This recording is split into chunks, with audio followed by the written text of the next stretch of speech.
friends, welcome back to my channel. இங்கே பாருங்கள், இந்த கிச்சனில் என்னோடய கிச்சனே இவ்வளோ தான் மொத்தமே ஸ்பேஸு. அதில் இங்கே ஒரு மேடம், அங்கே ஒரு மேடம், 2 பேர் இப்படி ஏறி உட்காந்துருந்தா நான் எப்படி தான் குக் பண்ணுறது? இன்றைக்கி ஈவினிங் ஸ்நாக்ஸ் பண்ண போகிறோம். என்ன ஸ்நாக்ஸ் பண்ண போகிறோம் தெரியலையா உனக்கு? கொலக்கட்டை பண்ண போகிறோமா? ஒரு மேடம்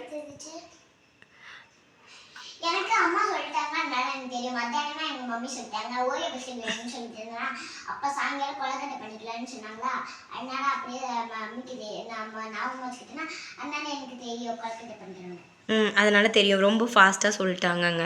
ஆனால் உங்களுக்கு இந்த கொலக்கட்டை வேண்டாமே வேண்டாம், ஓரியோ பிஸ்கெட் தான் வேணும் அப்படின்னு சொன்னாங்க.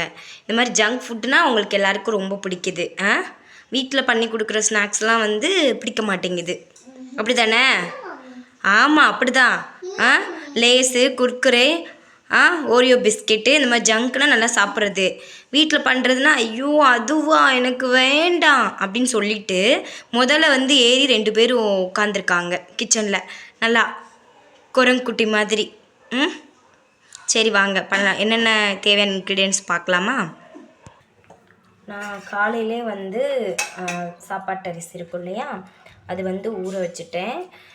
இல்லைன்னா நீங்கள் ஹோல் நைட் கூட ஊற வச்சுக்கலாம். இதை வந்து இப்போ நம்ம வந்து மிக்ஸி ஜாரில் வந்து நல்லா ஃபைன் பேஸ்ட்டாக, அதாவது மாவு மாதிரி, தோசை மாவு மாதிரி நம்ம அரைச்சி எடுத்துக்கலாம்.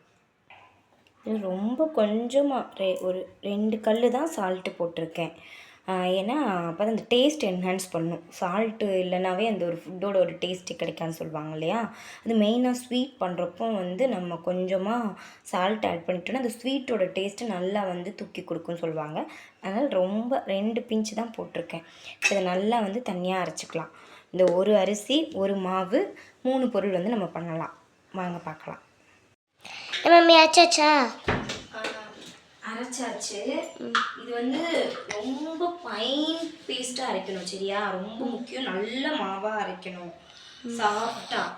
இல்லைன்னா அது வந்து நம்ம இந்த கொலக்கட்டை சாப்பிட்றப்ப எப்படி இருக்கும்னா வந்து அது ஒரு மாதிரி அரிசி முழுசாக இருக்கிற மாதிரி இருக்கும். நாங்கள் சின்ன பிள்ளையா இருக்கப்பெல்லாம் வந்து என்னோடய பாட்டி வந்து ஆட்டுக்கல் இருக்கும் இல்லையா, அதில் உட்காந்து ஆட்டுவாங்க. நான் பக்கத்துலேயே உட்காந்து பார்த்துட்டே இருப்பேன், எப்படா ஆட்டி முடிப்பாங்கன்னு சொல்லிட்டு. இது ஸ்பெஷலாக விநாயகர் சதுர்த்திக்கு செய்வாங்க. இது பிள்ளையார் கொலக்கட்டைன்னு சொல்லுவாங்க, அப்புறம் எரிக்கிற கொலக்கட்டைன்னு சொல்லுவாங்க, அப்புறம் ஸ்டஃப்டு கொலக்கட்டைன்னு சொல்லுவாங்க, அப்புறம் ஒரு சில மோதகம்னு சொல்லுவாங்க. உங்கள் ஏரியாவில் நீங்கள் எப்படி இந்த கொலக்கட்டையை சொல்வீங்க, அதோட நேம் என்னன்றதை மறக்காமல் கமெண்ட் பண்ணுங்க, சரியா? இப்போ வந்து பேஸ்ட்டை நல்லா அரைச்சாச்சு இல்லையா, அதுக்கப்புறம் இப்போ வந்து இது இந்த பேனில் இப்படி தண்ணியாக அரைக்கணும். மெயின் நல்லா தண்ணியாக அரைச்சதை வந்து ஒரு நல்ல அடிக்கனமான பேனு, நான் வந்து நான்ஸ்டிக் பேன் எடுத்துருக்கேன், ஏன்னா அப்போ தான் ஒட்டாமல் இருக்கும்னு சொல்லிட்டு. இதை வந்து கொலக்கட்டை மாவு மாதிரி நல்லா திக்காக கெட்டியாக வந்து கிண்டணும். கிண்டதுக்கு வந்து மெயின் இன்க்ரீடியன்ட் என்னதுன்னா கோகோனட் ஆயில், தேங்காய் எண்ணெய் இருக்கு இல்லையா, பியூர் தேங்காய் எண்ணெய், எந்த ஃப்ளேவரும் இல்லாமல் தேங்காய் எண்ணெய் இருக்கும் இல்லையா, நல்லா அந்த தேங்காய் எண்ணெயை வந்து பேனில் ஊற்றிட்டு நம்ம இந்த அரைச்சிருக்க மாவையும் அதோட சேர்த்து நல்லா வந்து அடிப்பிடிக்காமல் நல்லா திக்காக, அந்த கோதுமை மாவு இருக்கும் இல்லையா, மாவு பிசைவோட சப்பாத்திக்கெலாம் அந்த மாதிரி நல்லா திக்காக வந்து மாவை கிண்டிக்கணும், ஓகேவா? அது பிக்கஸ்ட் ப்ராசஸ்ஸு. அது கொஞ்சம் கை வலிக்கும், கொஞ்சம் யாராவது ஹெல்ப்புக்கு கேட்டு கூப்பிட்டுக்கோங்க. உங்கள் வீட்டில் ஹஸ்பண்டோ வேறு யாராவது இருந்தாங்கன்னா கிண்டுறதுக்கு. ஓகே, பண்ணலாமா?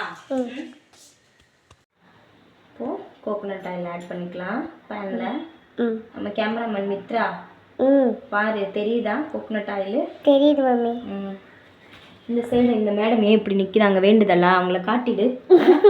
இல்லை மம்மி, பார்க்குறதுக்காண்டி இப்படி நிற்கிறாங்க. உங்கள் வீட்லேயும் இப்படி தான் இந்த குட்டீஸ் கூடயே இப்படி தான் நிற்பாங்களா? சொல்லுங்கள் மறக்காம. இப்போ நம்ம இதில் ஆட் பண்ணிக்கலாமா அரைச்சதை? நல்லா மிக்ஸ் பண்ணிவிட்டு முடிஞ்ச கிரைண்டரில் கூட ஆட்டிக்கங்க, ஓகேவா?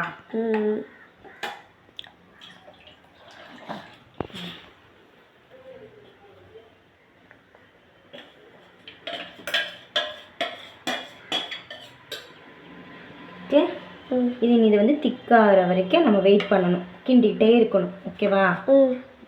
இங்கே நடக்கிற சண்டையை பாருங்கள். இதை நான் தான் கிண்டுவேன் வேறு ஒரே மல்லிக்கட்டாக இருக்க சண்டை. இது யாருமே கிண்ட வேணாம், நானே கிண்டிக்கிறேன். தயவு செஞ்சு விளங்குங்க, எனக்கு கொஞ்சம் இடம் மட்டும் கொடுங்க. தேவையில்லைம்மா, உங்கள் ஹெல்ப்புக்கு ரொம்ப நன்றிம்மா. கிளம்புங்கம்மா. இந்த மாதிரி நல்லா மாவு பார்த்திங்கன்னா பேனில் எவ்வளோ தண்ணியாக ஊற்றிருந்தோம் பார்த்தீங்களா? இப்போ மாவு வந்து நல்லா உருண்டு வந்துடுச்சு. இதுதான் கரெக்டான பதம். ஓகேவா? இப்போ இதை கொஞ்சம் ஒரு 5 to 10 minutes இதை ஆற விட்டுட்டோம்னா இன்னும் நல்லா திக்காகிடும். அதுக்கப்புறம் நம்ம கொழுக்கட்டைக்கு வந்து பிடிச்சிக்கலாம். கொழுக்கட்டைக்கு உள்ள ஸ்டஃபிங் வந்து ரெடி பண்ணிக்கலாம். அதுக்கு வந்து பொரிகளில் தேவையான அளவு ஆட் பண்ணிக்கோங்க. அதுக்கப்புறம் அது கூட ஏலக்காய் உள்ளே இருக்குள்ள அந்த சீடு அது மட்டும் எடுத்துருக்கேன். இதை ஃபஸ்ட்டு நல்லா பைனாக வந்து அரைச்சிக்கலாம். இப்போ வந்து நல்லா சூப்பராக பவுடர் அரைச்சாச்சு. இப்போது இதில் இந்த தேங்காவையும் போட்டு இந்த மாதிரி அரைச்சி எடுத்துக்கலாம். வெல்லம் வந்து தேங்காய் அரைச்சி எடுத்ததுக்கப்புறம் இது கூட வந்து வெல்லத்தை வந்து அப்படியே ஆட் பண்ணிக்கலாம். ஓகேவா? ஏய் இதில் வந்து தேங்காய் பூவை ஆட் பண்ணிக்கலாம். அதுக்கப்புறம் இது கூட எடுத்து வச்சுருக்க வெல்லத்தையும் டேஸ்ட்டுக்கு ஏற்றாப்புல ஆட் பண்ணிக்கலாம். இப்போ ஸ்டஃபிங் வந்து ரெடி. நம்ம கொழுக்கட்டைக்குள்ளே வந்து ஸ்டஃப் பண்ணிடலாம்.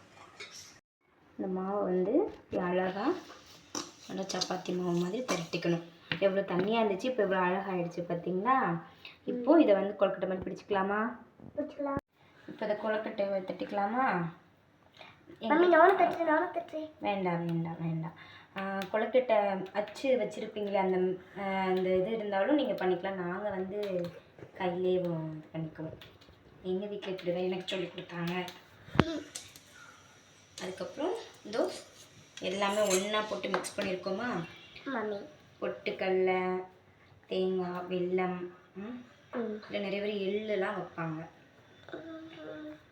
வச்சுட்டு க்ளோஸ் பண்ணிடணும். அவ்வளோதான்.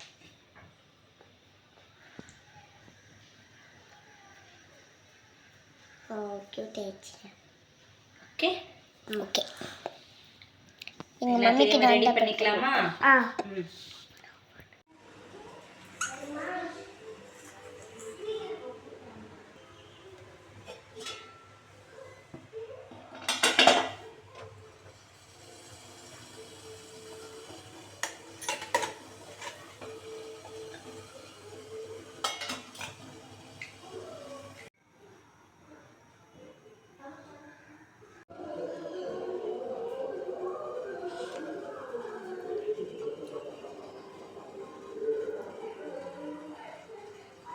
நம்மளோட